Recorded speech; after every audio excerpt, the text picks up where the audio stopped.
Agora a gente vai falar dos tecidos fundamentais, né? Que no caso, que tem origem, né, do tecido fundamental, né? Que a gente vai falar então agora do sistema fundamental, né? O sistema fundamental, ele vem, como eu já disse, do meristema fundamental. Ele tem duas principais funções, né? A gente vai ver três tecido fundamental. A gente vai falar hoje dos parênquimas, mas em geral tem todos, né? Do sistema fundamental, do tecido fundamental, eles têm a função de sustentação e reserva. Nesse caso, a gente vai ver sobre a função de reserva. No caso, também sustentação, porque faz parte, né, do sistema, mas nesses casos a gente vai falar primeiramente dos parênquimas, né, que tem a função de, principalmente de reserva. Quando, no caso, a gente tem a reserva de água, a gente chama esse parênquima de parênquima aquífero, né? Já é bem intuitivo. Ele está presente em abundância nas xerófitas. No caso, xerófitas são plantas de ambiente seco. Então, nesse caso, a gente vê no 2, né? A gente vê aqui que vai ser, a gente vai ter, perdão, água aquífero, aqui mesmo.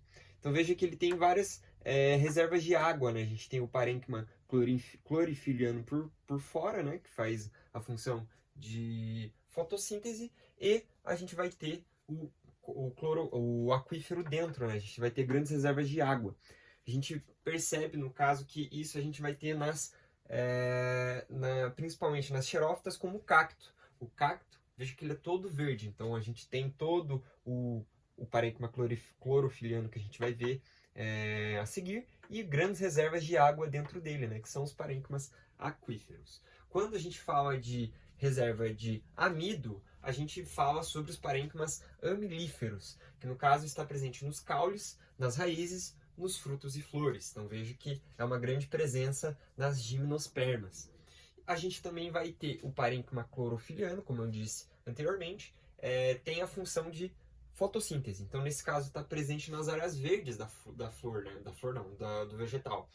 Então, vai estar nas folhas e nos caules. Geralmente, nos caules vai estar, como eu disse, nas xerófitas. Veja que a gente pega uma seção transversal do cacto, a gente vai ver justamente isso, né? Grandes reservas de água e o parênquima clorofiliano em volta, né? Porque ela não tem folhas para fazer esse processo de fotossíntese. Então, vai estar no próprio caule.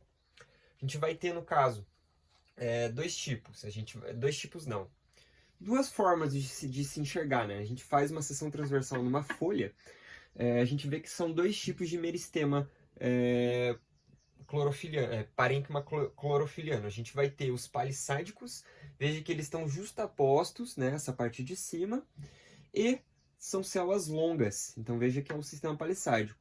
O lacunoso é o contrário, elas são mais arredondadas, né, e tem um grande espaço entre elas, né, no caso. Então a gente vê aqui, né, que essa parte central a gente chama de mesófilo, e a gente vai encontrar o palissádico e o lacunoso, né. A gente também vai ter quando tem a reserva de ar, a gente chama de parênquima aerífico, que está presente nas plantas aquáticas, porque ele tem duas funções, de flutuação e de trocas gasosas. Eu não coloquei ali, mas é o 3 aqui, né? Veja que a gente tem a parte de volta, em volta, e dentro a gente vai ter ar. Então isso torna a planta, né, no caso o vegetal, ele vai, como ele está preenchido de ar, ele vai flutuar.